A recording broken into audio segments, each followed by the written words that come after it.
Lumaki sa hindi marangyang pamumuhay ang dalaga na si Cory. Hindi niya nakilala ang kanyang ama na nabuntis lang ang ina dahil sa pagtatrabaho nito sa club noong dalaga pa. Talagang hirap na hirap sila sa buhay. Pero natataguyod naman niya ang pang-araw-araw na pangangailangan nila ng kanyang ina na si Gemma sa pamamagitan ng pagtitinda niya sa palengke ng mga isda.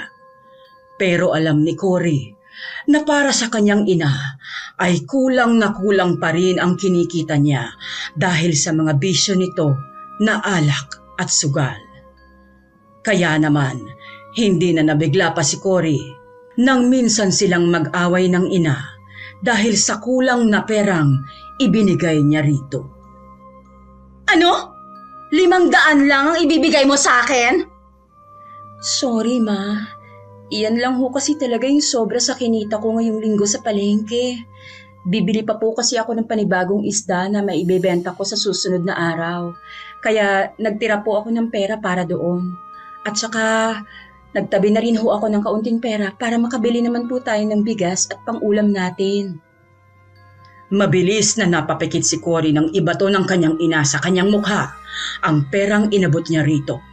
Galit na galit ang ekspresyon ng Mama Gemma niya habang diretso itong nakatingin sa kanya. Saan aabot yung 500 mo, ha? Kulang na kulang yan. Hindi ako makakabili ng alak ko dahil kulang pa yan sa pagsusugal ko. Ipapahiya mo ba ako sa mga kaibigan ko, ha? Tinitipid mo pa talaga ako?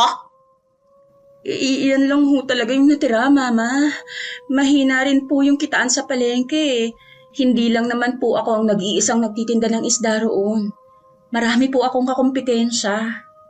Wala ka talagang kwenta! Alam mo, nang ganyang edad ko, kumikita na ako ng malaking pera. Kumikita na ako ng libo-libo. Isang gabi lang libo-libo, ha? Tandaan mo yan. Kung hindi sana ako nabuntis ng magaling mong ama na naikama ko lang ng 3 beses, di sana mayaman na ako. Nagtuloy-tuloy sana ang pag-asenso ko sa pagtatrabaho ko sa club. Nang dumating ka, nagkanda leche-leche na ang buhay ko. Mayaman na sana ako Tapos ikaw, sa ganyang edad mo, bariya pa rin ang kinikita mo dyan sa palengke. Ilang beses ko bang sasabihin sa'yo, Cory, na tumigil ka na dyan sa pagtitinda mo at ipapasok na lang kita sa club ni Mamita? Ayoko nga ho, Ma. Ayoko po. Mas gugustuhin ko pa po na magtinda ng marangal sa palengke kesa po ang... Hindi na ituloy ni Cory ang kanyang mga sasabihin dahil isang malakas na sampal na ang natanggap niya sa kanyang ina. Dahil sa lakas nun, bumaling tuloy sa gilid ang kanyang liit at pakiramdam niya ay namanhid halos ang kalahati niyang mukha. Doon ay hindi na nga napigilan ni Cory ang maluha. Leche ka! Anong ipinagmamalaki mo sa pagtitinda ng isda, ha? Boba ka talaga! Mas pinipili mo pa na mga muy isda ka bago ka kumita ng pera. Kesa yung hihiga ka na lang, masasarapan ka na, magkakapera ka pa ng walang kahirap-hirap. Ayoko talaga, Mama. Pakiusap po. Ginagawa ko naman po ang lahat Hindi naman ho ako tumitigil sa pagtitinda. Ano ba? Ang arte-arte mo? May paiyak-iyak ka pa dyan? Ano bang masama ron? Baka nakakalimutan mo. Dahil sa trabahong yon kaya nandito ka sa mundong ito. At isa pa, nasa tamang edad ka na, di ba? Wala nang problema kung magtatrabaho ka sa ganong klase ng lugar. Isasayangin mo ang pagiging bata mo at pagiging sariwa mo dahil dyan sa kaartehan mo. Sasayaw ka lang naman doon ng nakabra at nakapanty, di ba? Hindi ka naman doon maghuhubad. Kapag nagustuhan ka ng customer, di sumama ka at magpakasarap na kayong dalawa. Isang gabi lang pwede ka nang kumita ng 10,000. Hindi ka ba nang hihinayang doon?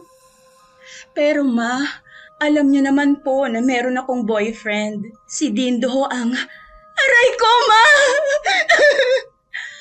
Napadaing agad si Cory dahil sa sakit na kanyang naramdaman nang bigla na lang sinabunutan ng Mama Gemma niya ang kanyang buhok. Mahigpit nitong hinawakan yon at hindi binitawan. Napatingala tuloy si Cory sa sobrang sakit. Hindi rin naman siya makapatol kaya wala siyang ibang magawa kung hindi ang umiyak na lang. Bakit? Ano mo ipagmamayabang ng Dindo na yon, ha? Isa rin naman na katulad natin yon na mas mahirap pa sa daga. Pipili ka na nga lang na magiging boyfriend mo, isang kargador pa sa palengke.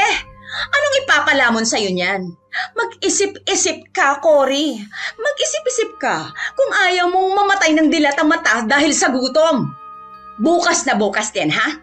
Sa ayaw mo at sa gusto, pupunta tayo sa club ni Mamita. Ipapasok kita roon. Huwag mo akong ipapahiya kung hindi malilintikan ka sa akin. Leche! Marahas na binitawan na ng kanyang ina ang ulo niya. Dahil sa lakas nun, kaya napaupo siya sa sahig. Doon nagpatuloy si Cory sa kanyang pag-iyak. Agad din na kinuha ng mama niya ang perang ibinato nito sa kanya kanina at saka madaling lumabas ng kanilang bahay. Sigurado siya na pupunta na naman ito sa bahay ng kaibigan para magsugal, kung saan ay aabuti na naman yun nang magdamag doon.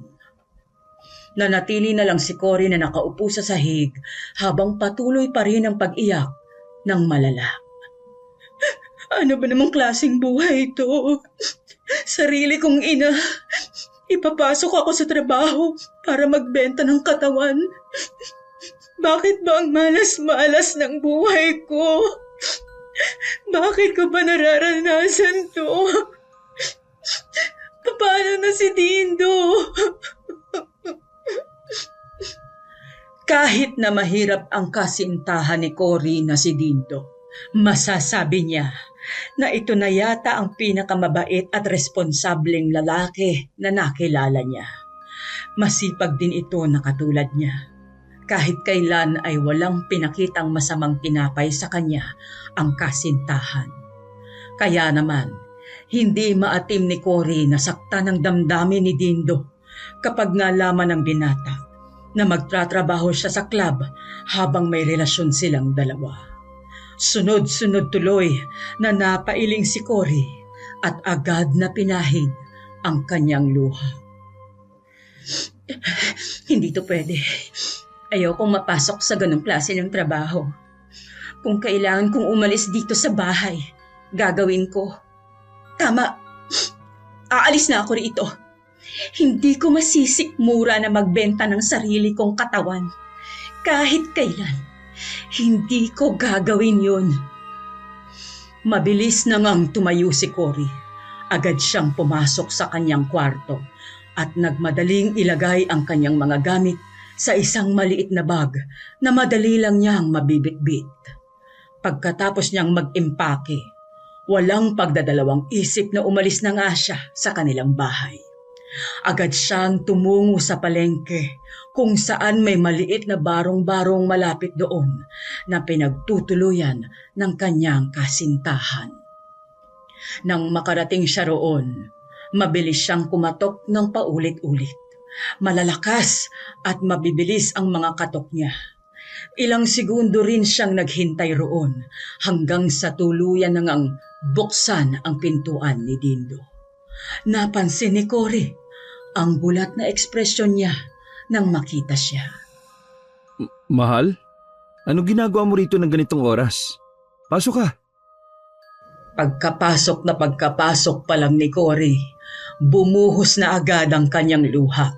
Mabilis naman siyang nilapitan ni Dindo para pakalmahin at paupuin sa papag na higaan nito. Bakit ka umiiyak? Nag-away na naman ba kayo ni Aling Gemma? At saka, bakit may dala kang bag? Pinalayas ka ba niya? Hindi niya ako pinalayas. Umalis ako ng kusa sa bahay, Dindo. Hindi niya alam na umalis ako. Ano? Bakit mo ginawa yun, mahal? Dahil gusto ko nang umalis doon, Dindo. Umalis na tayo sa lugar na to. Magpakalayo-layo na lang tayo. Magtana na tayo. Ha? Teka, bakit naman biglaan? Dahil gusto akong ipasok ni Mama sa club. Gusto niya akong magbenta ng katawan ko doon. Ayokong mangyari yon, mahal. Ayokong gawin yon, kaya lumayas ako sa amin. Walang niya talaga si Aling Gemma, oh. Pati ba naman ikaw na sarili niyang anak Masisikmura niya na magtrabaho sa ganong klase ng lugar? Kaya nga umalis na tayo dito, Dindo. Magtanan na tayo. Kapag nanatili pa tayo rito, mahahanap din ako ni Mama. Alam niya kasi na ikaw lang ang tatakbuhan ko kapag umalis ako sa amin eh. Pero saan naman tayo pupunta, mahal? Kahit saan. Basta malayo kay Mama. Basta malayo dito. Ang mahalaga lang naman sa akin ay yung makasama ka. Yung magkasama tayong dalawa. Pabor naman ako sa gusto mo mangyari, mahal. Ang kaso nga lang, wala tayong sapat na pera. Meron man ako na itatabi, pero hindi malaki para magsimula tayo ng buhay na magkasama. Meron din akong pera dito. Ibibili ko sana to ng mga ititinda kong isda, pero ito na lang ang gamitin natin na pang-alis sa lugar na to.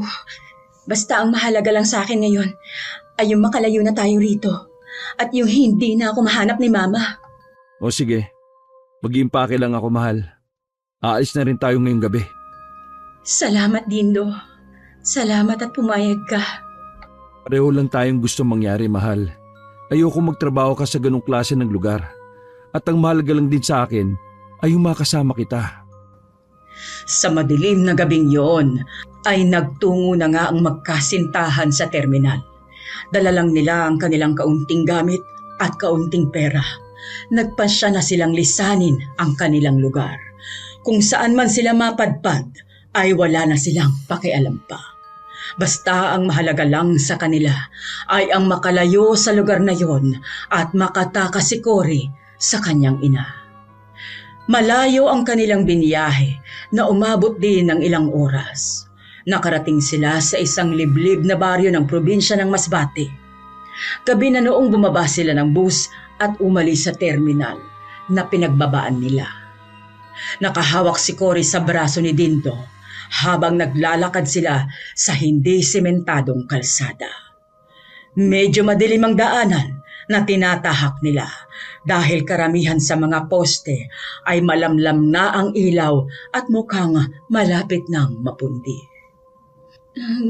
Nasaan ba tayong lugar, Dindo? Hindi ko rin alam, mahal, pero dahil kalsada naman to at may mga ilaw rin naman, sigurado ako na may mga kabahayan tayong madadaanan dito. Dapat kasi, doon na lang muna tayo nagpalipas ng gabi sa terminal. Masyadong delikado kung naglalakad tayo sa kawalan eh. Hindi naman tayo pamilyar sa lugar na to. Tiwala ka lang, mahal. Sigurado ko na may madadaanan tayo dito na kabahayan. At isa pa, hindi naman siguro lalagyan ng ilaw ang daan na to kung walang dumaraan dito, di ba? Natatakot lang kasi ako, mahal. Ang dilim-dilim mo. Pakiramdam ko, parang may lalabas na lang na kung ano dyan sa unahan natin. Hindi masyadong paranoid. Kung ano-ano kasi ang iniisip mo eh. At huwag kang mag-alala, mahal. Nandito naman ako. Hindi kita pababayaan. Hinawakan pa ni Dindo ang kamay ni Cory, kaya naman kahit papaano ay kumakalma na rin ang kinakabahang damdamin ng dalaga. Naglakad-lakad pa sila ng ilang minuto hanggang sa mapansin nila na lalong umuunti na ang mga nadadaanan nilang poste na may ilaw. Dahil doon, kaya lalong dumidilim na rin ang daan na tinatahak nila. May narinig pa silang malakas na alulong ng aso sa may hindi kalayuan, kaya lalong humigpit ang pagkakahawak ni Cory sa braso ng kasintahan. Bumalik na lang kaya tayo roon sa may terminal, mahal. Natatakot na ako eh. Para namang walang kabahayan dyan sa may dulo. Doon na lang tayo sa may terminal magpaabot ng umaga. Tapos, bukas ng umaga, saka na lang tayo maglakad-lakad para naman kahit papano nakikita natin kung ano bang nasa paligid natin. Dindo, tignan mo nga oh. Hindi natin makita kung ano tong nasa gilid ng kalsada dahil sa sobrang dilim. Natatakot na talaga ako. Maglakad pa tayo ng konti, mahal. Pakiramdam ko talaga eh, may mga kabahayan dyan eh. May narinig na kasi akong aso kanina.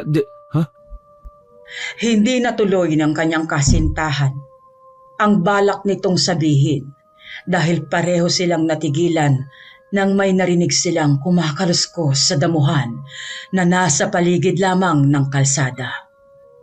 Narinig mo ba yun, mahal? Oo, Ano yun? baka may hayop lang na dumaan. Naku, hindi na talaga magandang nararamdaman ko rito, Dindo. Umalis na tayo. Umalis na talaga tayo. Bumalik na tayo sa may terminal. Ang kaluskus lang na naririnig nila kanina ay lumakas na rin ng kaunti. Dahil madilim ay alam nilang gumagalaw na rin ang mga talahib na nandoon. Pakiramdam nila ay para bang may lalabas mula sa gubat. Anumang oras. Hindi na napigilan ni Cory na higitin ang braso ng kasintahan at pilitin na ito na umalis na sa lugar na yon. Ano ba, Dindo? Umalis na tayo. Tara na. Natatakot na talaga ako. Buti na lamang sa paghila ni Cory ay sumunod na sa kanya ang kasintahan. Nagsisimula na silang maglakad pabalik sa terminal ng mga sandaling yon. Madadaanan nila yung talahib na gumagalaw-galaw, kaya naman pinilit ni Cory na huwag batuhan yon ng tingin dahil sa sobrang takot na baka may makita siya roon na kung ano. Yun pa naman ang isa sa pinakakinatatakutan niya na mangyari, na may makatitigan siyang mata sa mata mula sa dilim. Nakayuko lang noon si Cory habang naglalakad. Malalampasan na sana nila ng kasintahan ang mga talahib na gumagalaw nang sa isang iglap ay bigla namang may lumabas doon. Sa sobrang takot ay hindi na nga napigilan ni Cory ang mapasigaw. Buti na lamang ay mabilis siyang nahila ng kasintahan niya para maitago sa may likuran nito. Sino ba naman kasi ang hindi matatakot kung bigla na lang may lumitaw sa harapan nila na isang matandang lalaki na nanggaling pa sa loob ng madilim na gubat. May bitbit pa itong sako sa balikat. Mabuti na lang din at mabilis na naputol ni Cory ang kanyang pagsigaw. Unti-unti na rin siyang kumakalma nang makita niya na normal na matanda lang pala ang lumabas mula sa dilim. Kung saan ay kunot na kunot ang noo nito habang nakatingin sa kanila ng kanyang kasintahan. Agad na nakaramdam ng pagkapahiya si Cory. Ba't ka ba sumisigaw dyan, Iha? Naku, pasensya na Manong. Nabigla lang po ako sa biglaang paglabas ninyo mula dyan sa gubat. Medyo matatakotin ho kasi talaga ako sa bigla-bigla na lang sumusulpot sa harapan ko. Pasensya na ho ulit. Kung matatakotin ka pala, bakit naman kayo naglalakad sa madilim na bahagi ng kalsadang ito? Alam niyo ba kung ano yung tinatahak niyong lugar? Hindi ho, Manong. Kararating lang ho kasi namin dito sa lugar na ito. Nakita ni Cory na medyo napahinto ang matandang lalaki sa isinagot ng kanyang kasintahan dito. Doon ay dahan-dahang ibinaba ng matanda ang sunong-sunong niya na sako para mas maayos silang harapin at makausap. Ibig bang sabihin mga dayo lang kayo rito? Opo, ganun na nga ho. At pinili nyo na dito sa madilim na bahagi ng kalsada kayo dumaan? Mapapahama kayo sa ginagawa nyo, Iha. Wala ho kasi talaga kaming alam na lugar na pwede naming mapuntahan, Manong. Nagbabakasakali lang ho talaga kami na may bahay dito kaya ho kami naglalakad-lakad. Buti na lang at nakasalubong niyo ako. Ako na magsasabi na walang kabahayan dyan sa gawin na yan na kalsada. Susunod nyo ng madadaanan dyan linang na taaniman ng mga palay. Walang bahay dyan. Saan ho kaya yung matatawag na bayan dito ho sa lugar ninyo? Maghanap po kasi kami na matutuluyan ngayong gabi. Malayo pa bayan dito. Mga kalahating oras pa kung sasakay kayo. Basta dito sa gawing ito puro taniman na lang ang makikita nyo. Taniman ng palay at mais. At kung maglalakad naman kayo, baka abutin kayo ng 1 hanggang 1.5 oras. Depende pa yan sa bilis nyong maglakad ha. Hindi maiwasan na mapatingin si Cory sa kasintahan dahil mukhang malabo nga na makahanap sila ng matutuluyan para magpalipas ng gabi. Pero saglit lang din silang nagkatitigan sa isa't isa hanggang sa magsalita na uli ang matandang lalaki. Pero kung ang hinahanap nyo lang naman simpleng matutulugan o matutuluyan na hindi kasing sosyal na mga hotel, malapit lang ang bahay kubo ko rito. Pagliban lang dyan sa may tulay tapos lalakad lang ng konti nandun na yung bahay ko. Pwede ko kayong patuloyin muna ron kung gusto nyo. Oh, talaga po, Manong? Hindi alam ni Cory kung bakit ibang-iba ang naging reaksyon niya sa naging reaksyon ng kanyang kasintahan sa naging alok ng matanda. Kung si Dindo kasi ay mukhang natuwa, siya naman ay hindi malaman kung ano ang mararamdaman niya. Para sa kanya, masyado naman yatang mabait ang matandang bagong kilala lang nila para patuloyin sila nito sa sarili nitong tahanan. Pero kung tatanggi naman sila at mag-iinarte pa, siguradong wala yung magandang patutunguhan. Oo naman. Kesa naman pabayaan ko lang kayo na naglalakad dyan, di ba? Malalim na rin ang gabi at delikado nang magpagala-gala sa isang lugar na hindi naman kayo pamilyar. Mga dayo pa naman kayo. Naku, salamat to. Maraming salamat to talaga, Manong. Mahal, narinig mo ba yon? Meron na tayong matutuluyan ngayong gabi. Oo nga Maraming salamat ho, Manong. Maraming salamat ho sa alok nyo.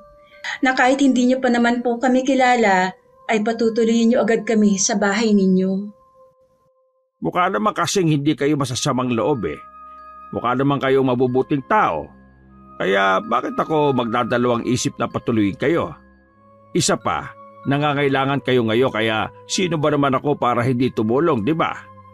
O siya, halika na kayo. Sumunod kayo sa akin para makauwi na tayo. Nung bubuhati na sana ng matanda ang sako na bitbit nito kanina, nagpasya ang kasintahan niya na si Dindo na tulungan ito. Aagawin na sana ni Dindo ang sako pero agad na inilayo yun ng matanda sa kasintahan niya. Doon ay hindi napigilan ni Cory na mapakunot ng noo, lalo na at kitang-kita niya ang tumatagas na dugo sa sako, kung saan ay kumalat yun sa kalsada nang iiwas yun ng matanda sa pagkakaabot ng kasintahan niya. Ngayon niya lang napansin niya Nagtaka siya at nakaramdam ng kaunting takot, lalo na at iniisip niya kung ano nga ba ang laman ng sako na yun. Ayaw niyo bang magpatulong, Manong? Mukhang mabigat to kasi ang dala niyong sako Ay nako, wag na iho. Kaya ko naman itong buhatin. Magaan lang naman ito. Ano ho bang laman yan, Manong? Bakit para ho yatang may tumutulo pong dugo mula dyan sa sako ninyo?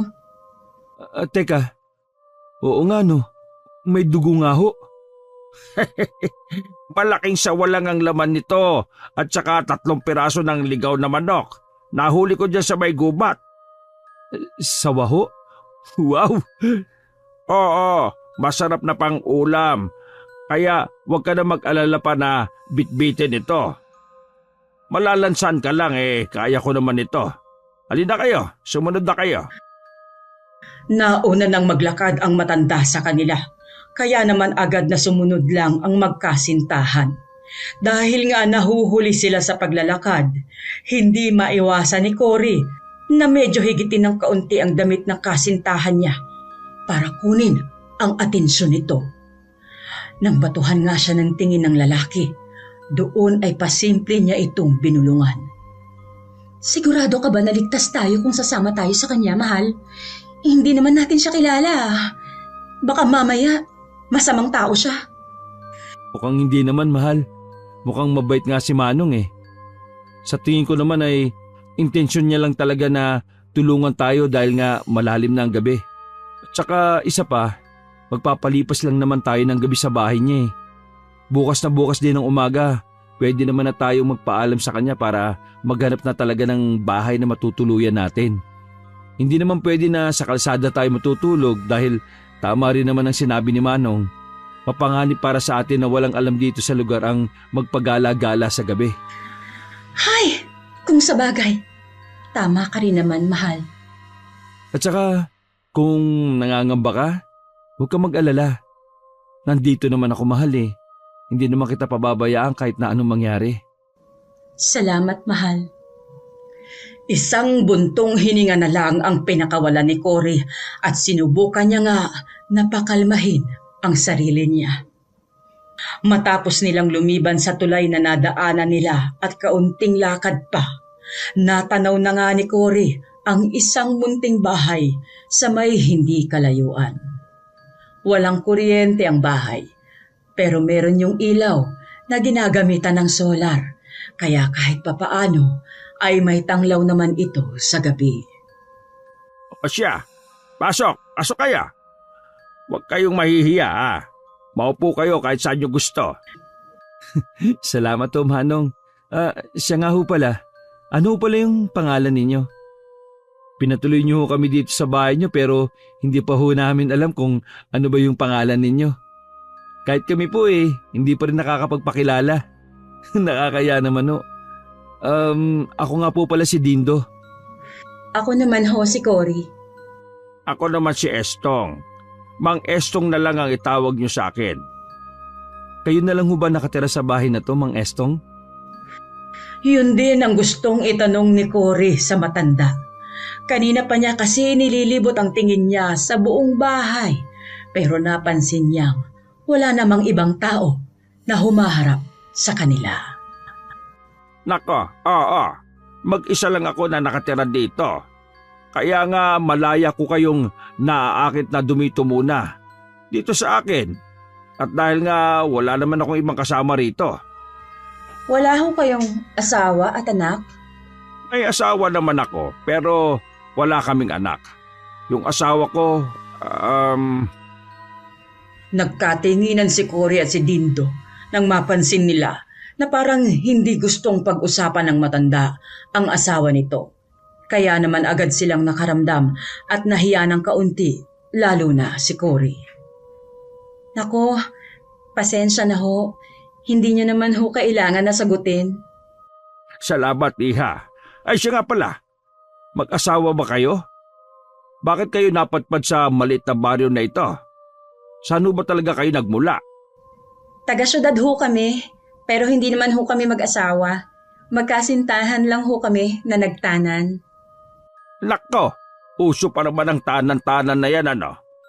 Siya, hindi ko na muna kayo masyadong kakausapin ngayon dahil kung galing pala kayo sa syudad, tsak na pagod na kayo sa mahabang biyahe. Ituturo ko na lang sa inyo ang silid na matutulugan ninyo para naman makapagpahinga na kayo. Maraming salamat po talaga, Mang Estong. Ay, wala yon. Ano ba kayo? Halika't sumunod kayo sa akin. Basta pagpasensyahan nyo na lang ang maliit na silid ng bahay ko ha. Wala ring kama yan at tanging papag lang ang meron. Naku, ayos lang po, Mang Estong. Kahit ano pa ho yan, ay ayos lang po kami. Tama po. Hindi rin naman po kami mapili. Pare-pareho lang ho tayong laki sa hirap. Kahit hindi pamilyar na bahay ang tinuluyan ng magkasintahan at dahil pareho nga rin naman silang galing sa hirap, kaya hindi alintana ng dalawa ang matigas na papag na hinihigan nila ng mga sandaling yun. Talagang pagkalapat pa lang ng kanilang likod ay talagang tuluyan ng bumigay ang talukap ng kanilang mata at nakatulog ng magkayakap. Kinabukasan, nagising si Cory na wala na sa tabi niya si Dindo. Dahil doon, kaya agad siyang napabalikwas mula sa kanyang pagkakahiga at napabangon. Paglabas niya ng silid, ay hindi rin niya nakita roon ang kasintahan, kaya medyo nag-alala siya. Dindo? Buong akala niya ay walang sasagot sa pagtawag niya, pero narinig niya na nagsalita ang kasintahan niya mula sa labas ng bahay. Nandito ako, mahal! Agad na lumabas nga si Cory. Doon ay nakita niya ang kasintahan na kasama ang matandang lalaki. May hawak na palakol si Dindo dahil parang tumutulong ito sa matanda na magsibak ng kahoy. May nakahanda rin sa maliit na lamesa roon na mga kape sa tasa dahil mukhang nag-aalmusal na rin ang mga ito. Nandito ka pala. Hindi kasi kita makita kanina nang nagising ako. Masyado kasing masarap ang tulog mo kanina, mahal. Kaya hindi na kita ginising pa. Magandang umaga, Iha. Ano, mag-almusal ka na? Magandang umaga rin ho, Manong. Sige ho, mamaya na ho ako. Magalang na pagbati niya, pero agad din niyang binalingan ng tingin ang kasintahan na handa na sanang magsibak na ulit ng kahoy. Pero kinausap niya ito agad, kaya ito napahinto. Mga anong oras nga pala tayo aalis, Dindo? Tanong niya agad sa kasintahan. Napansin niya kasi na para bang wala pang balak na mag-ayos si Dindo ng sarili nito, samantalang may usapan sila na aalis din agad kapag sumapit na ang umaga. Dapat naghahanda na sila hanggat maaga pa para makahanap na sila ng iba nilang matutuluyan bago pa man ulit sumapit ang gabi. Hinintay niya ang isasagot sa kanya ng kasintahan, pero napansin niya na napatingin muna ito sa matanda bago ito sumagot. Ha? Bakit? Kasi nagkausap kami ni Mang Estong. Sinabi naman niya na kung tirahan lang naman ang hahanapin natin, pwede naman daw tayong manatili rito sa bahay niya. Tama sinabi niya, Iha. Walang problema sa akin kung dumito muna kayo. Mag-isa lang naman ako rito eh. Maluwag rin naman ang bahay kubo ko sa ating tatlo. Hindi nyo rin naman kailangan na magbayad sa akin ng malaking halaga o ng upa. Kahit konting ambag lang sa pagkain ayos na sa akin yon. O di ba? Mas maganda yung mahal. Kaya nga pumayag ka na kaagad sa alok ni Mang Estong. Mabilis na namang naibaling ni Cory ang kanyang tingin sa kasintahan. Kunot na kunot ang noo niya nang malaman niya na nagdesisyon ito nang hindi kumukonsulta sa kanya. Pwede bang mag-usap muna tayong dalawa, Dindo? Ha? Sige ba, mahal? Saglit lang ho, Manong Estong. Sige, walang problema. Alam ko naman na yung ganyan mga bagay dapat talagang pag-usapan yung dalawa ng masinsinan. Nauna nang maglakad si Cory kaysa kay Dindo. Pero alam niya na sumusunod naman sa kanya ang kasintahan. Medyo lumayo lang sila ng kaunti sa pwesto ng matandang lalaki kung saan alam nilang hindi nito maririnig ang usapan nila. Nang makalayo na sila, agad na ngang hinarap ni Cory si Dindo. Nagdesisyon ka na mananatili tayo dito nang hindi man lang kumukonsulta sa akin, Dindo? Bala ko naman talagang sabihin sa iyo yun eh. Ngayon pa lang kung kailan naka-oo ka na kay Mang Estong. Wala naman kasi akong nakikitang mali sa pagpayag ko, mahal. Mabait naman si Mang Estong. Pinatuloy naman niya tayo rito ng maayos at wala rin naman naging aberya. Kaya nga mag-alok siya sa akin ng pwede pa tayong tumagal dito. Hindi ko na hihindian kasi alam ko na pabor tayo ron. Ano? Pabor tayo? Pues sa akin, hindi to pabor, Dindo. Pumayag lang ako na makituloy sa kanya dahil akala ko ay isang gabi lang to. Anong balak mo? Na dumito na lang tayo? Hindi ito ang gusto kong mangyari sa paglayo natin sa syudad, Dindo. Alam mo yan. Ang ganda na nga ng plano natin eh. Yung hahanap tayo ng sarili nating matutuluyan. Sige, sabihin na natin na mabait siya. Pero paikot-ikutin mo man ang katotohanan, mahirap pa rin na makituloy sa isang estranghero. Iisip ko lang din naman yung budget natin eh. Meron naman tayong pera. Hindi nga lang marami, pero sapat lang to para makakuha tayo ng sariling bahay na matutuluyan natin, na tayo lang dalawa. Di ba sabi mo, bubuo tayo ng sarili nating pamilya? Hindi natin magagawa yun kung makikituloy tayo sa bahay ni Mang Estong. Mahirap pa rin kumilos sa hindi natin sariling bahay. Napatingin si Cory sa kamay niya nang hawakan yun ni Dindo. Alam naman niyang nakuha ng kasintahan ang ipinupunto niya. Pero kahit ganon, napansin niya ang medyo pagmamakaawa sa mukha ng kasintahan. Mukhang alam niya agad na may hihingi nitong pabor sa kanya. Naiintindihan kita. Pero pwede ba akong makiusap sa iyo, mahal? Kahit ngayong gabi lang? Pwede bang dumito na muna tayo kay Mang Estong? Pwede bang huminto muna tayo kay Mang Erning? Unang-una, naka-oo na kasi ako sa kanya eh. Nahihiya ako na bawiin agad yung pampayag ko sa kanya kanina. At saka, i-grab na natin tong opportunity na to. hindi na natin kailangan na magbayad ng upa.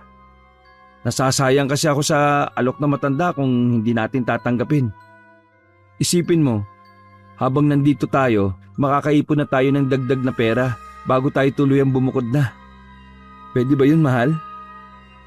Napabuga na lang si Cory ng malalim na hininga. Dahil minsan lang naman na makiusap sa kanya ang kasintahan at dahil kahit papaano ay may punto naman ang sinasabi nito. Doon ay napagdesisyonan niya ngang pumayag na muna. Sige na nga, pumapayag na ako. Basta ipangako mo na mag-iipon lang tayo ng konti, tapos aalis na tayo rito. Ayos ba yon? Oo, mahal.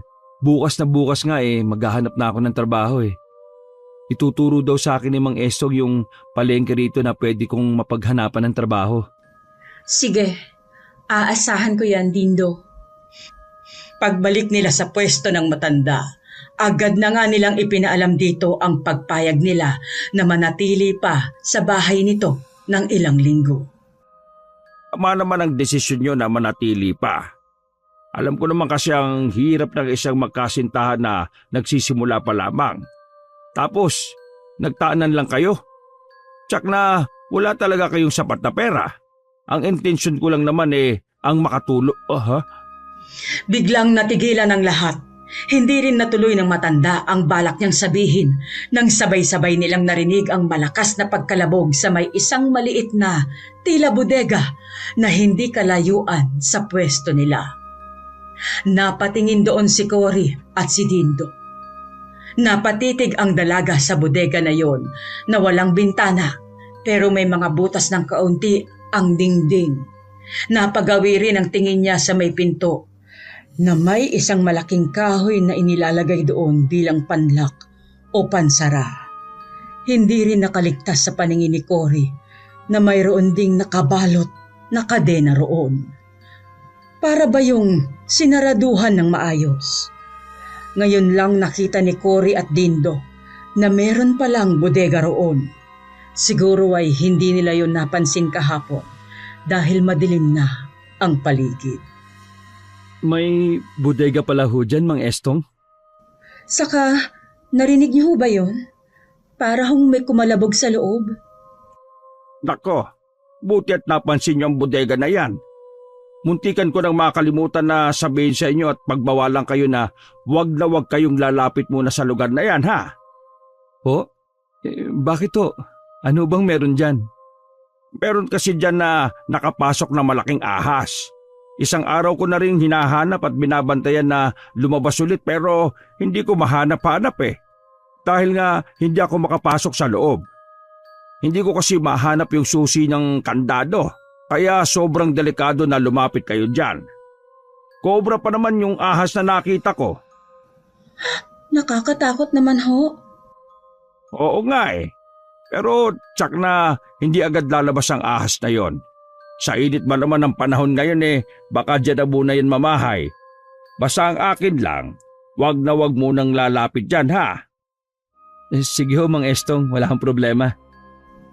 Sumapit ang tanghali. Naghahanda na noon na magluto si Cory. Inako kasi niya ang gawaing pagluluto dahil hilig din naman niya ang magluto. Maya-maya ay nilapitan siya ni Mang Estong at ibinigay sa kanya ang mga gulay raw na pananim nito na pwede niyang maluto sa hapunan. Tinanggap naman yon ni Cory. Pagkatapos noon ay umalis na rin agad ang matanda dahil maliligo raw ito sa ilog para handa na sa pag-alis papuntang bukid.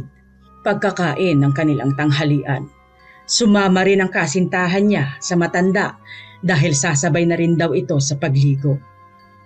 Dahil doon, kaya si Cory lang ang naiwan sa bahay. Habang naghihiwa siya ng gulay, bigla siyang natigilan nang maalala niya yung sakong bitbit ng matanda kagabi. Hindi niya tuloy maiwasan na ilibot ang kanyang paningin sa paligid upang hanapin yon. Nasaan kaya yung sakong daladala ni Mang Estong kagabi? Di ba may laman yun na patay na manok at saka sawa? Sabi niya ipang-uulam yun . Bakit kaya hindi yun ang ipinaluto niya sa akin ngayon? Hindi kaya mabulok yun? Pero dahil hindi naman niya makita yung sako, kaya hinayaan na lang niya yon at tinanggal na lang sa isip niya. Nang mabalatan na niya yung kalabasa, itinapon niya ang mga balat nun sa labas. Papasok na sana siya ulit sa kusina nang bigla na naman siyang matigilan dahil sa pagkalabog na narinig na naman niya mula sa may bodega. Napalingon siya tuloy sa gawin na yon at napatitig doon. Mga ilang segundo rin siyang nakatingin sa bodega hanggang sa mapansin niya na para bang may anino na biglang gumalaw sa loob noon. Biglang nahigit ni Cory ang kanyang hininga sa nakita. Ano yun? Parang may gumagalaw doon sa loob na parang tao kaya yun? Pero bakit naman magkakaroon ng tao ron? Baka naman anino lang yun ng kung anong bumagsak sa loob ng bodega. Ay, bakit ba masyado naman yata akong nagiging paranoid ngayon? Kung ano-ano rin ang nakikita ko. Deadmahin ko na nga lang. Pumasok na lang ulit si Cory sa loob at pinagpatuloy na ang kanyang pagluluto. Mabilis lang na lumipas ang oras. Pagkatapos nilang makakain ng tanghalian, ay nagpaalam na ang matanda dahil may lalakarin nga raw ito sa bukid. Pupunta muna ako sa bukid para makapag-ani ng maisa. Kayo na munang bahala rito sa bahay, ha?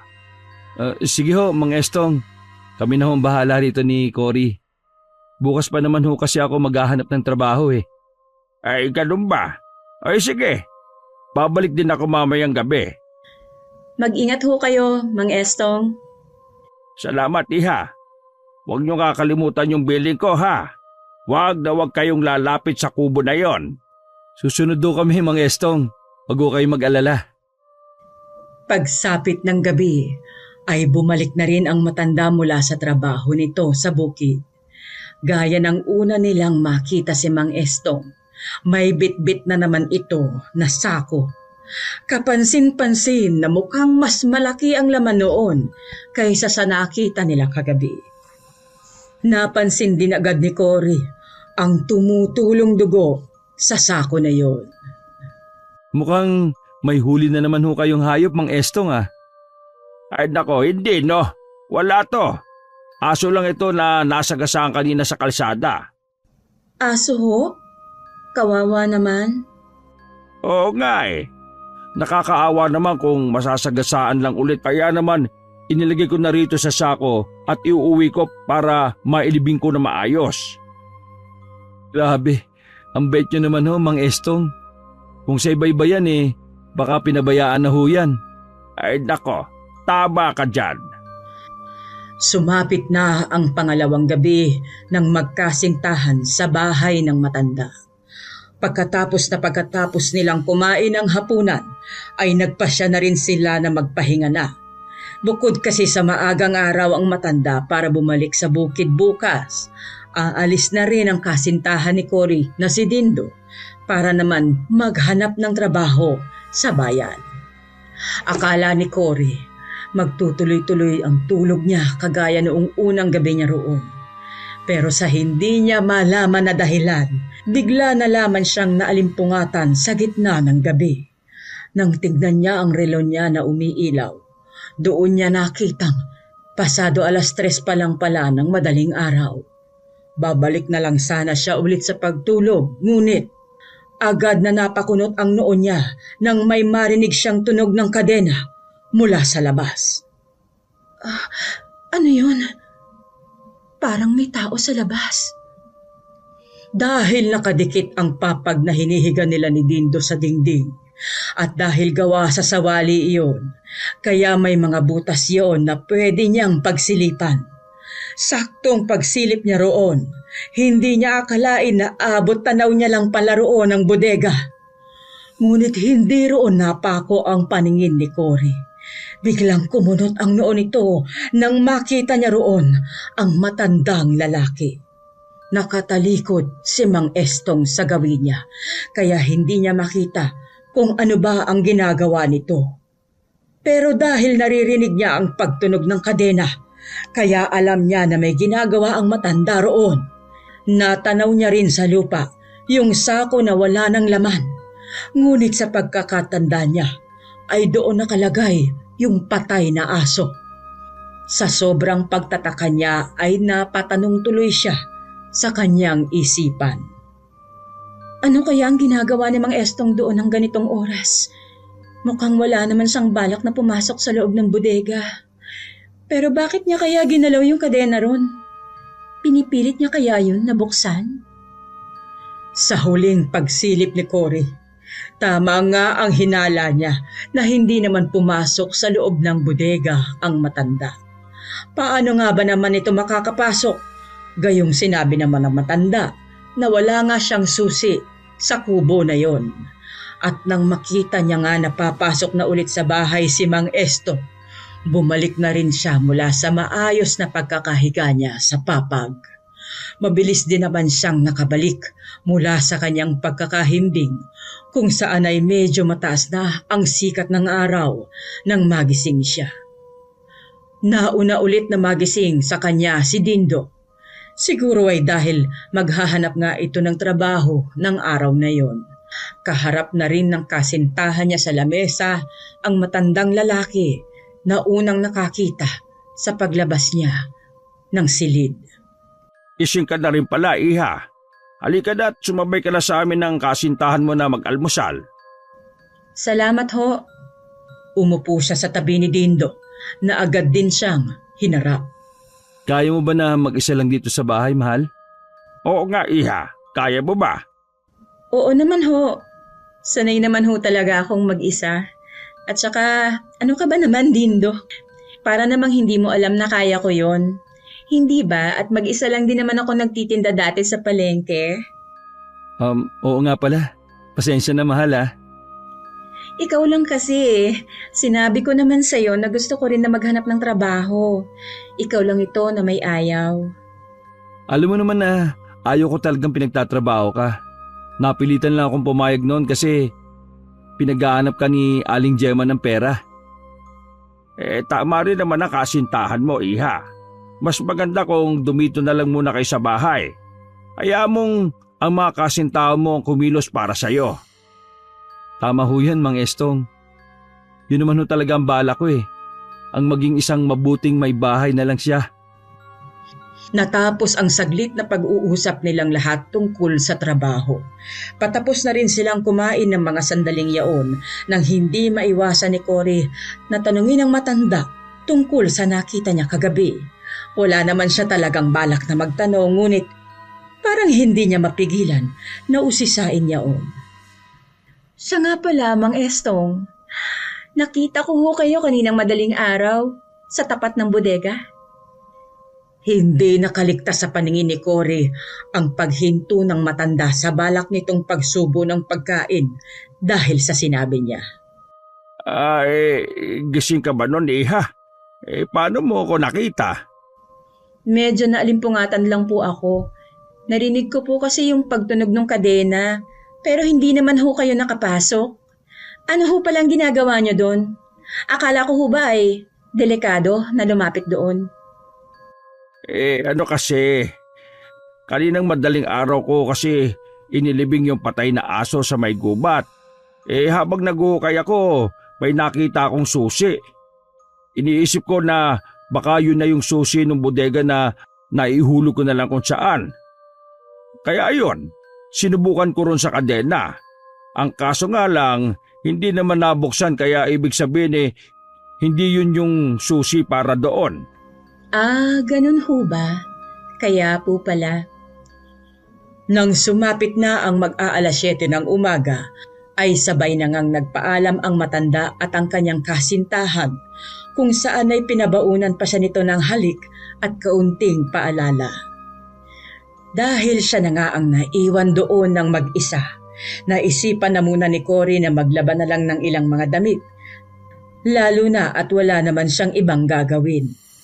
Habang naglalabas siya, hindi maiwasan ni Cory na medyo mailang sa presensya ng bodega na malapit lang sa pwesto niya.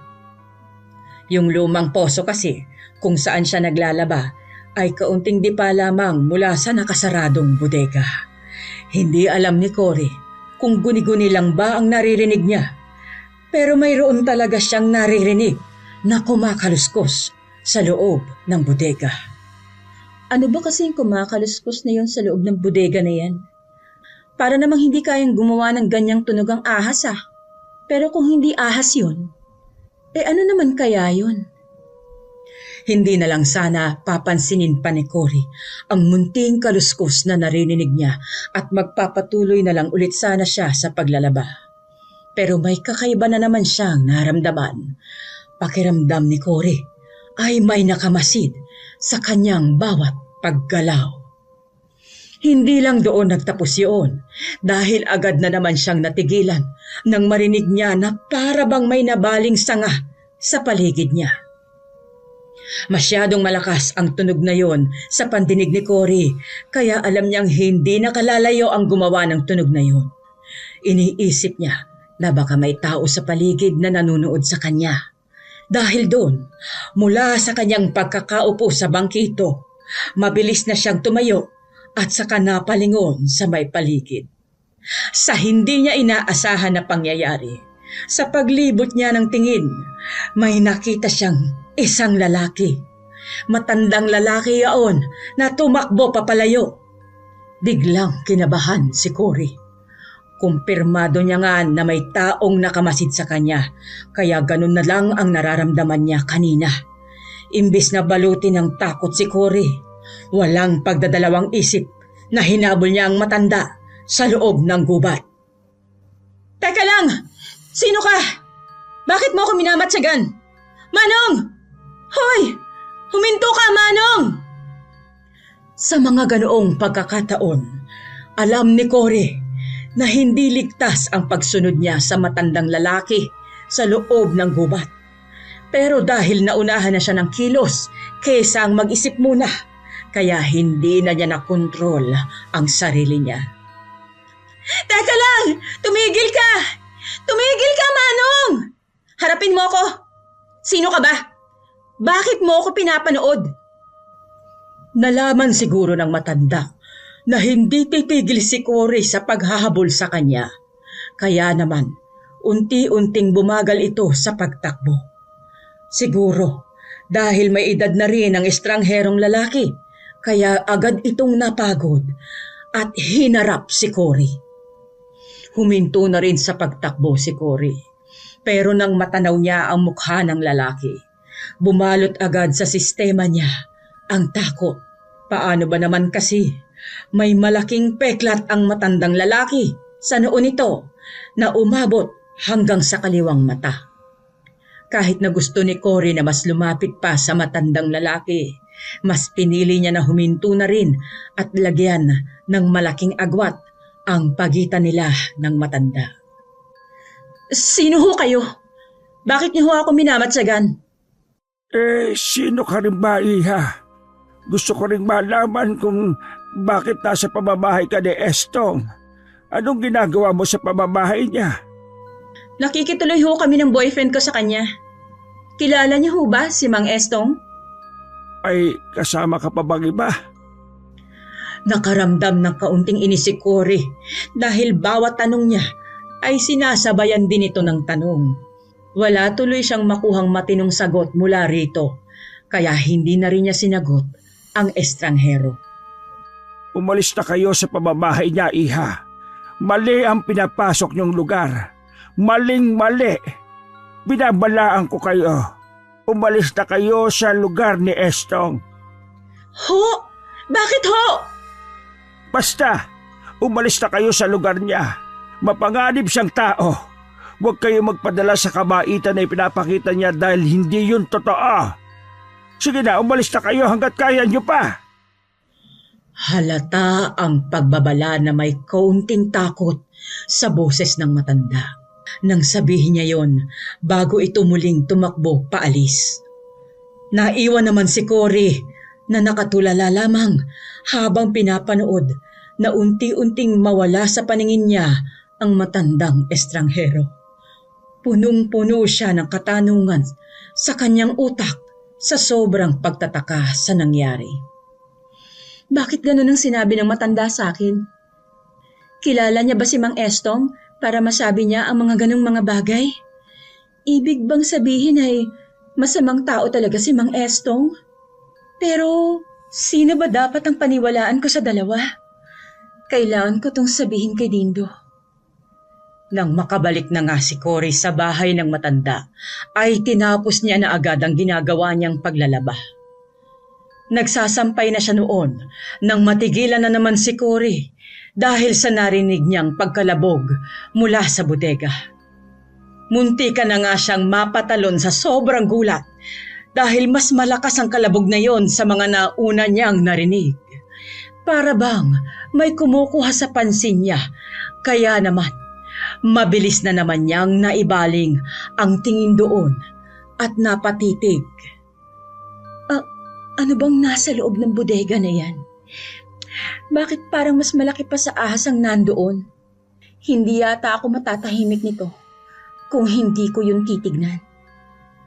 Isang malakas na buntong hininga ang pinakawala ni Cory at sa kanya binitawan ang sampayin niya.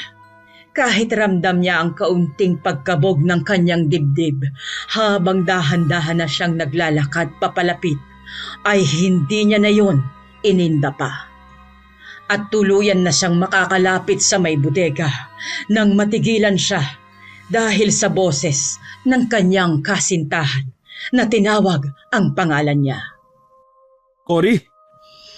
Mabilis na napalingon si Cory sa boyfriend niyang bagong dating. Kunot na kunot ang noo nito habang nakatingin sa kanya at saka mabilis na lumapit sa pwesto niya bago marahang hinigit ang kanyang braso palayo sa bodega. Anong ginagawa mo dyan, mahal? Hindi ba binalaan na tayo ni Mang Esong na huwag tayong lalapit dyan? Buti na lang at nakawi kagad ako. Kung hindi, siguradong hindi ka magpapapigil na lumapit dyan sa bodega. Kanina pa kasi ako nakakarinig ng para bang may kumakaluskos sa loob niyan eh. Hindi ko mapigilan na hindi usisain. Sinabi na sa atin ni Mang Estong na malaking ahas nga yung nasa loob niyan, di ba? Baka yun lang yung naririnig mo. Hindi eh. May kumakalabog talaga dyan. At saka, parang may nakita rin akong anino sa loob. Parang may tao. Ano? Tao? Bakit naman magkakaroon ng tao sa loob niyan? Hindi rin ako sigurado. Pero alam ko na merong kakaiba sa loob ng bodega na yan. Paano kung may tao palang kinukulong dyan si Mang Estong? Ha? Ano ba yung pinagsasabi mo at iniisip mo kay Mang Estong? Ang bait-bait ng tao sa atin eh. Pero may nakita akong matandang lalaki kanina, Dindo. Umaalagid siya dito sa bahay ni Mang Estong. Tapos nung nahuli ko siya, bigla siyang tumakbo kaya hinabol ko. Ayun, binalaan niya ako na umalis na raw tayo rito dahil masamang tao raw si Mang Estong. Yun ang sinabi niya sa akin. Ano? At sino naman ang lalaking yun? Hindi ko alam. Hindi ko siya kilala. Hindi ko rin natanong kung ano bang pangalan niya. At mas gusto mo pang maniwala sa lalaking hindi mo namang kilala kesa kay Mang Estong? At bakit? Kilala rin ba natin si Mang Estong, Dindo? Hindi rin naman natin siya lubusang kilala, hindi ba? Halos magdadalawang araw pa lang natin siyang nakakasama. Kaya hindi ibig sabihin nun ay kilalang kilala na talaga natin siya. Kaya pwede ba? Umalis na lang tayo dito. Hindi ko rin kasi nagustuhan yung kinikilos ng matandang lalaki kanina eh. Alam mo yun? Para siyang natatakot. Para talaga siyang nagsasabi ng totoo. Sino ang matandang lalaki ang tinutukoy mo, Iha? Mabilis na napalingon si Dindo at Cory nang marinig nila ang boses ng matanda. Nakaramdam sila ng pagkabigla dahil hindi nila namalayan na nakauwi na pala ito. Si Cory naman ay medyo kinabahan dahil napansin niya na diretsong nakatingin sa kanya si Mang Estong. Nandito na ho pala kayo, Mang Estong. Umuwi ako ng maaga dahil naalala ko na wala pala akong naihabilin sa iyo na malulutong ulam para sa ating pananghalian. Nag-aalala ko na Baka namumroblema ka na sa lulutuin mo. Kaya nagmadali tayo na bumalik dito kaagad. Pero ano ba yung narinig kong sinabi mo? Sinong matandang lalaki ang tinutukoy mo? May nakita raw ho siyang matandang lalaki na umaaligid dito sa bahay niyo, Mang Estong. Mukhang tinatakot niya ho si Cory. Hindi niya ako tinatakot, Dindo. Nako, baka ang nakita mo ay si Delphine. Sino naman ho yung Delphine na yun, Mang Estong? Yun yung matandang iniiwasan dito sa baryo natin. Palaboy-laboy na yon. Paano ba naman? May sira yun sa utak at kung ano-ano na lang ang sinasabi. Meron siyang malaking peklat sa mukha niya. Tama ba ako, Iha? Tama ho kayo. Siya nga ho yung nakita ko. Buti naman at hindi kanya sinaktan. Nagkaroon din kasi yun ng usap-usapan na isa siyang aswang. Aswang ho? Oo, pero hindi naman kayo maniniwala sa ganong klaseng usapan dahil mga bata kayo at saka galing pa kayo sa syudad. Pagtatawanan niyo lang ako kapag sinabi ko ang totoong aswang. Sinasabi niyo ho ba na aswang yung nakaharap ko kanina? Usap-usapan lang naman na isang ang aswang ang Delphine na yon, Iha. Pero hindi pa kumpirmado, ha? Kaya nga, laking pasasalamat ko na hindi pa niya ginagawa na masama habang kausap mo siya. Para sa akin masyadong mapanganib ang lalaking yon.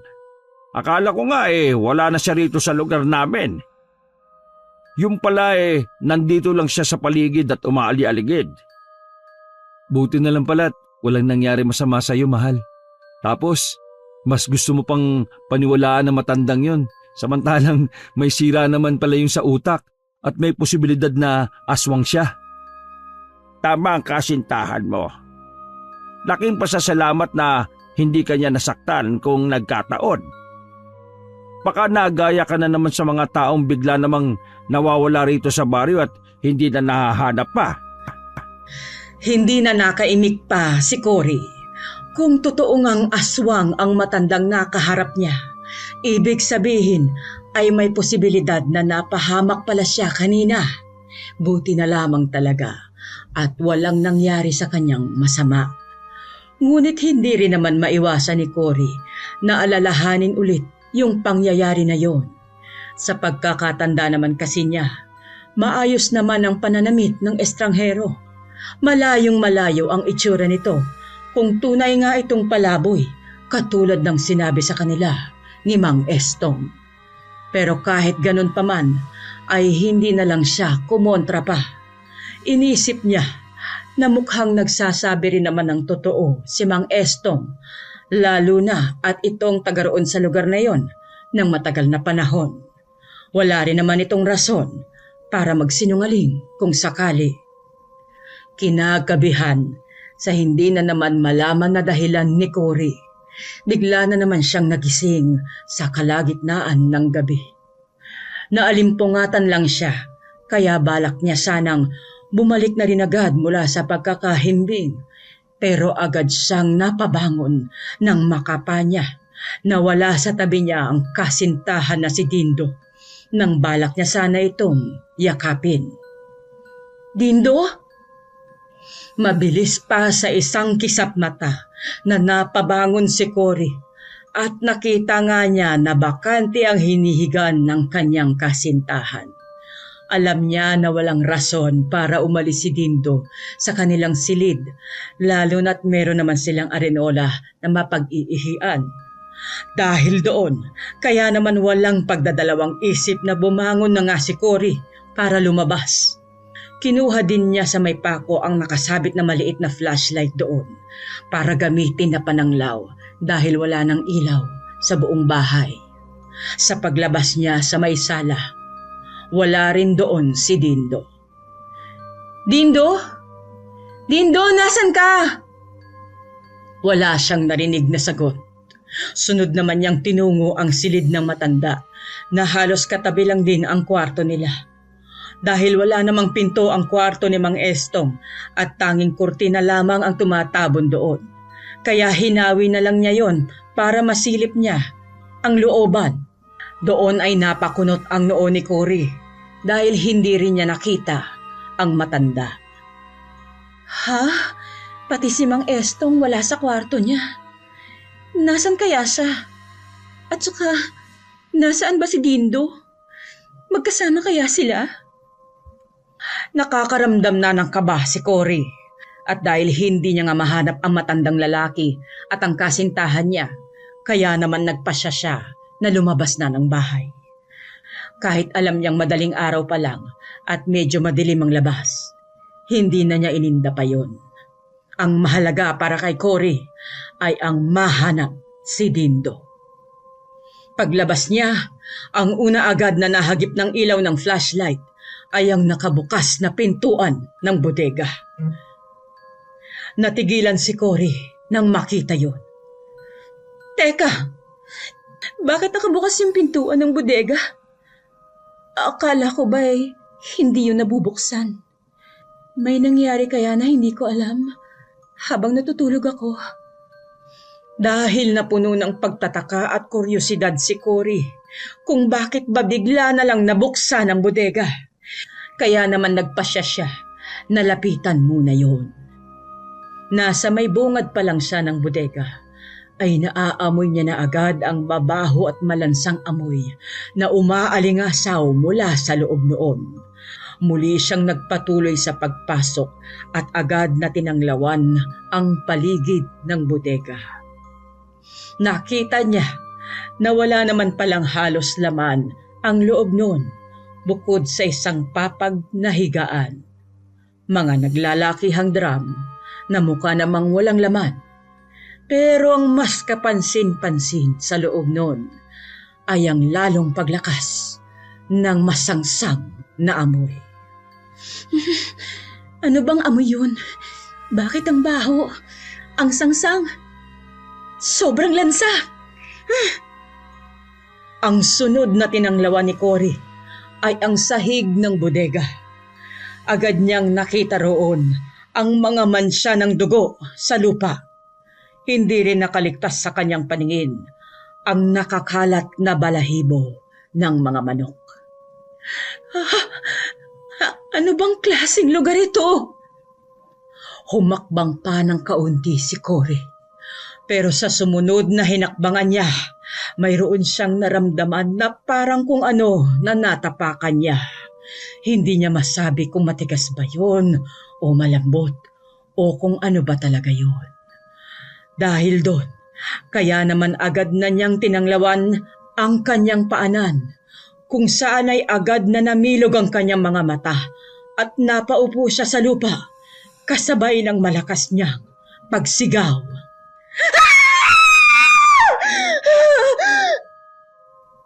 Hindi ininda ni Cory ang masakit na puwetan mula sa malakas na pagkakabagsak niya sa lupa. Napaatras din siya habang nakaupo para makalayo lang doon. Sa paanan niya kasi ay nakita niya roon ang kalahating katawan ng aso. Hindi niya alam kung paano napunta yun doon o kung bakit mayroong ganun doon. Pero isa lang ang alam ni Cory. Talagang kakaibang takot ang bumalot sa kanya nang makita yun. Ano ba to? Bakit may ganito dito? Ito kaya yung asong inilibing daw ni Mang Estong? Pero, paano napunta to dito? Tatayo na sana si Cory mula sa pagkakaupo niya sa lupa. Pero bago pa man niya magawa yun, bigla na lang may narinig siyang malakas na kalabog sa kanyang likuran. Doon niya napagtanto na bigla na lang sumarado ang pintuan ng bodega. Agad siyang nakaramdam ng pagkalito at mabilis na tumayo ito para makalapit sa pintuan. Teka lang! Nandito ako sa loob! May tao rito sa loob! Pakibukas naman ang pinto! Sunod-sunod na kumatok si Cory. Grabe ang kanyang kabog sa puso niya, lalo na't kahit ano ring gawin niyang pagtulak sa pintuan, ay hindi niya mabuksan pa yun. Narinig niya rin mula sa labas ang tunog ng kahoy. Doon pa lamang natauhan si Cory na tila may kumukulong nga sa kanya sa loob ng bodega. Sinong nandyan? Narinig niyo ho ba ako? Mang Estong! Ikaw ho ba yan? Dindo! Dindo, ikaw ba yan? Nandito ako sa loob! Pakibukas naman ho! Hindi tumitigil si Cory sa pagkatok at pagtulak niya sa pintuan. Pero kahit anong gawin nito ay wala pa ring pagbabago na nangyayari. Hindi niya alam kung sino ba ang nagkulong sa kanya sa loob. Pero ang nasisiguro niya ay nasa labas pa rin ng pintuan ang gumawa nun. Dahil may maliit na butas sa pinto ng bodega, nagpasya si Cory na sumilip doon. Hindi nga siya nagkamali sa kanyang hinala. Nasa labas nga si Mang Estong.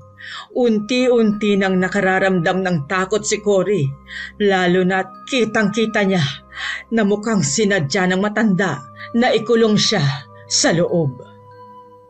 Manong Estong, ano ho bang ginagawa ninyo? Bakit niyo ho ako kinulong dito? Palabasin niyo ho ako rito! Parang awa niyo na ho! Wag sanang sasama ang loob mo sa akin, Iha. Ano hong ibig niyong sabihin?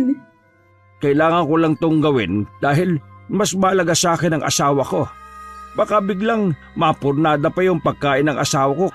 Kaya bago niyo pa maisipan na umalis, kailangan ko na tong gawin. Hindi maintindihan ni Cory ang ibig sabihin ng matanda, lalo na nang mabanggit nito ang asawa nito. Wala siyang ideya kung sino ang asawang tinutukoy nito, lalo na at sa ilang araw na pamamalagi nila sa bahay ni Mang Estong ay hindi naman nila yon nakita. Ano ho bang sinasabi ninyo, Mang Estong? Pwede ho ba palabasin niyo na ako dito? Parang awa niyo na ho. Pasensya ka na talaga, Iha. Hayaan mo, babalik na rin naman ang asawa ko. Hinahabol niya lang ngayon yung kasintahan mo na tumakbo. Pagkatapos siya kay Dindo, ikaw naman ang isusunod niya. Anong ginawa niyo kay Dindo? Nasaan siya? Anong isusunod? Palabasin niyo ako rito! Palabasin niyo ako! Sinipa-sipa na ni Cory ang pintuan. Hindi niya mapigilan na magwala dahil napagtanto niya na totoong masama nga ang ugali ng matandang lalaki. May balak itong gawin sa kanila ng kasintahan niya. Pakawalan niyo ako! Pakawalan niyo ako! Nasayangin pa ang lakas mo, Iha. Wala ka namang magagawa. Hindi ka na makakatakas pa. Kailangan ka ng asawa ko. Kailangan ka niya para mabawi niya ang gutom niya. Abay, ilang araw nang hindi siya kumakain ng maayos. Hindi niya na tinanggap ang ibinigay kong pagkain sa kanya. Kaya ikaw na lang at ang kasintahan mo ang tanging makakatulong sa akin. Nahinto ang pagtulak ni Cory sa pintuan nang marinig niyang para bang may mga yabag na narinig siya mula sa labas. Akala niya ay paalis na si Mang Estong. Ngunit nang sumilip siya ulit sa butas, doon na tila tumigil ang ikot ng mundo ni Cory. Isang babae na may nakakatakot na hitsura ang nakita niya sa labas. Gulong-gulo ang buhok nito. Kulubot din ang balat at nakakatakot ang mga mata nito. Hindi rin nakaligtas sa paningin ni Cory ang matatalim ng ngipin ng babaeng yon habang may tumutulo pang mga laway. Umuungol yon ng mabangis. Aswang! Gulat na sambit ni Cory sa kanyang sarili. Hindi siya maaaring magkamali sa nakita niya. Hindi pa naman siya nakakakita ng ganoon sa totoong buhay. Pero alam niyang aswang ang babaeng yon, base na rin sa nakikita niya at napapanood sa mga palabas sa telebisyon. Hindi mo nahanap ang lalaki? Nakita niya na umiiling ang babaeng aswang kay Mang Estong. Ngunit pagkatapos noon ay hinaplos ng matandang lalaki ang mukha ng halimaw. Halatang hindi ito natatakot sa aswang. Unti-unting nalinawan si Cory sa relasyon ng matandang lalaki na si Mang Estong sa babaeng halimaw na yon. Hindi kaya Siya yung asawa ni Mang Estong. Isang aswang ang asawa niya. Huwag ka mag-alala. Nasugatan mo ng malala ang lalaking yon, hindi ba? Tsak na hindi rin naman yun makakalayo pa, lalo na at hindi naman niya alam ang pasikot-sikot sa loob ng gubat. Pero huwag ka mag-alala, asawa ko. Meron pa naman akong isa pang hinanda para sa pagkain mo. Nandito siya sa loob. Hindi ka na mahihirapan pa na habulin sila.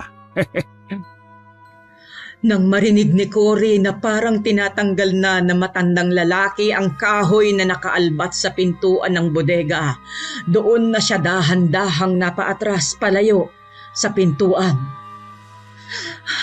Bubuksan na niya ang pintuan. Hindi pwede to. Siguradong kakainin ako ng aswang.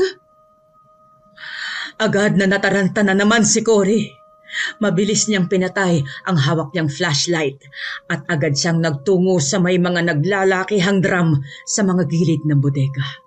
Nagtago siya roon. Maya-maya pa ay narinig niya na nga ang pagbubukas ng pinto. Lalong kumabog ng malakas ang puso ni Cory, lalo na at naririnig na niya ang malakas na ungol ng aswang. Kahit na magtago ka pa, makikita ka rin namin. Sa tingin mo ba makakalabas ka pa ng buhay sa 4 na sulok ng bodega na to, iha? Huwag mo nang pahirapan pa ang asawa ko. Matagal na siyang nagtitiis. May kapansanan sa pag-iisip ang asawa ko.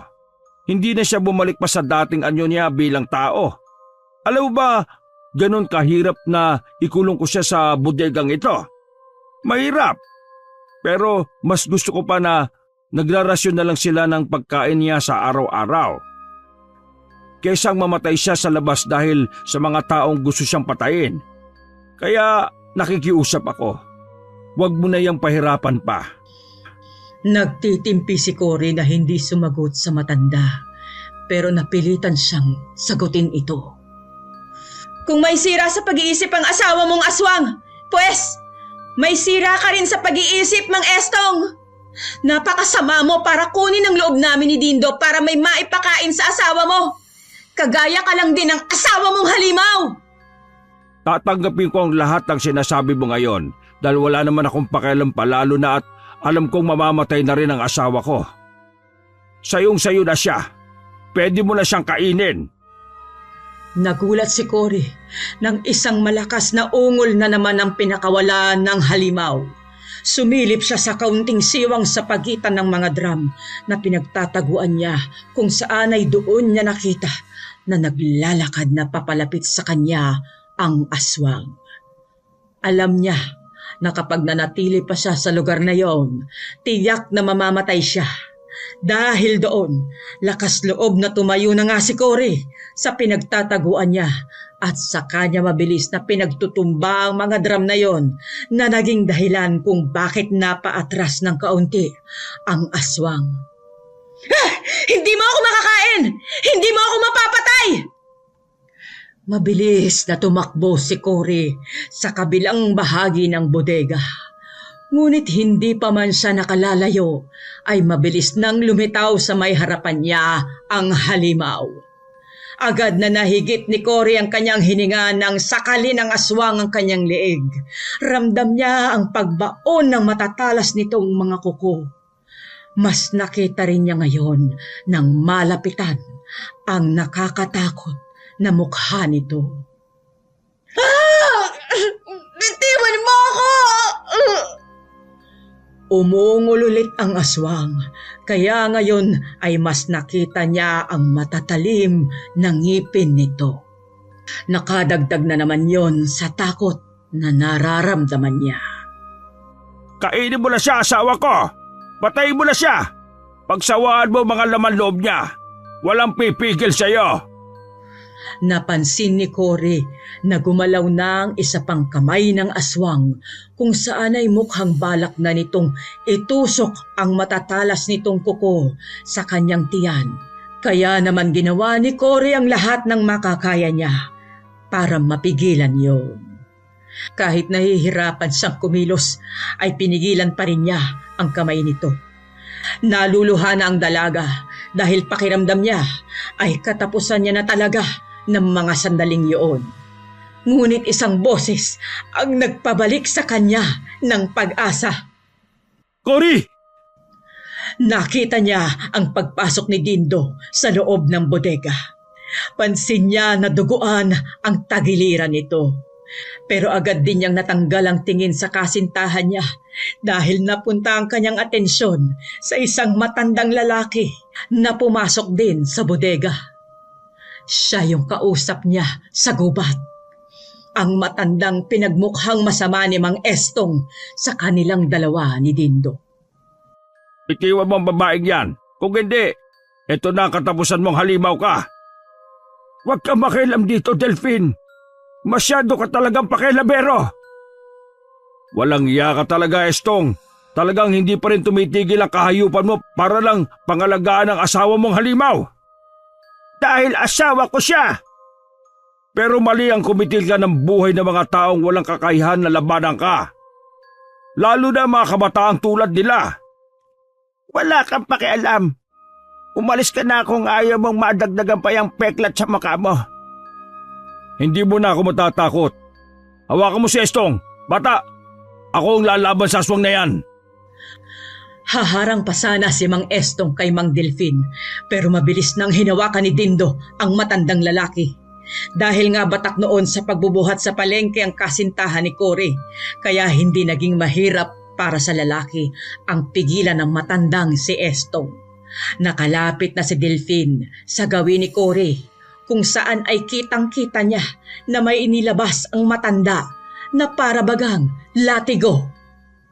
Tikman mo ang hagupit ng buntot paging ito, Nelia. Mamamatay ka na ngayon, aswang ka! Pinalo ng matandang lalaki ang likod ng aswang.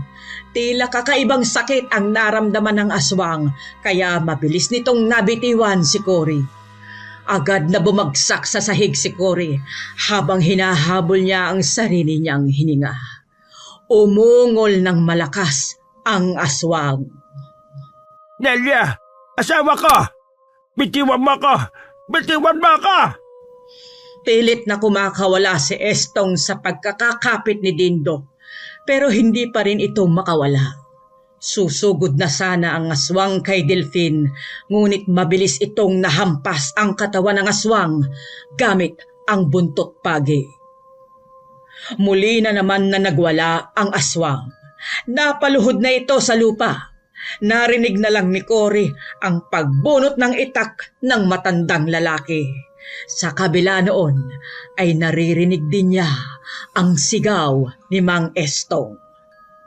Wag! Wag mong papatayin ang asawa ko! Delphine, parang awa mo na! Matagal na ako nagbibigay ng awa sa iyo, Estong. Matagal na panahon na akong nanahimik. Dahil kahit papaano, itinuring pa rin kitang kaibigan kahit na munti ka na akong mamatay sa kamay ng asawa mo. Pero ngayon, patawad. Kailangan ko nang tapusin ang pagiging halimaw ni Nelia. Dahil hindi mo napapansin, unti-unti ka ring nagiging halimaw katulad niya. Mariin na napapikit si Cory nang makita niya na tumusok na ang mahabang itak ng matandang si Delphine sa likod ng aswang, kung saan ay lumagpas ang talim noon sa may dibdib nito na naging dahilan kung bakit mabilis itong nabawian ng buhay. Huli na lang na narinig ni Cory ang malakas na sigaw ni Mang Estong. Nelia, asawa ko! Sinunog pa ng matandang si Delphine ang bodega habang nasa loob noon ang katawan ng aswang. Si Mang Estong naman ay nakatulala lang habang nakaupo sa lupa at pinapanood ang nagbabagang bahay sa harapan niya. Pagkatapos noon ay nilapitan pa sila ni Delphine. Kailangan nyo nang umalis sa baryong ito, iho, iha. Tsak na hindi na makakabuti sa inyo ang manatili pa sa bahay ni Estong. Ano na ho ang mangyayari ngayon kay Mang Estong? Siguradong matagal-tagal niyang paglalamayan ng kanyang asawa. Ako, bilang dati niyang kaibigan, hindi ako aalis sa tabi niya hanggat hindi pa bumabati ang lagay niya. Kayo naman, magpatuloy na kayo sa inyong buhay malayo sa baryo na to Maraming salamat, Mang Delphine. Utang na loob ho namin sa inyo ang kaligtasan namin. Maraming salamat ho. Isang huling tingin ang ibinato ng magkasintahan kay Mang Estong at sa bodegang nasusunog bago na sila tuluyang umalis sa lugar na yon. Ngayon ay masaya na silang namumuhay ng magkasama at biniyayaan na rin sila ng anak. Ngunit kahit ganon, dala-dala pa rin nila ang alaala na hindi nila malilimutan nang magtanan sila at napadpad sa baryo na yon.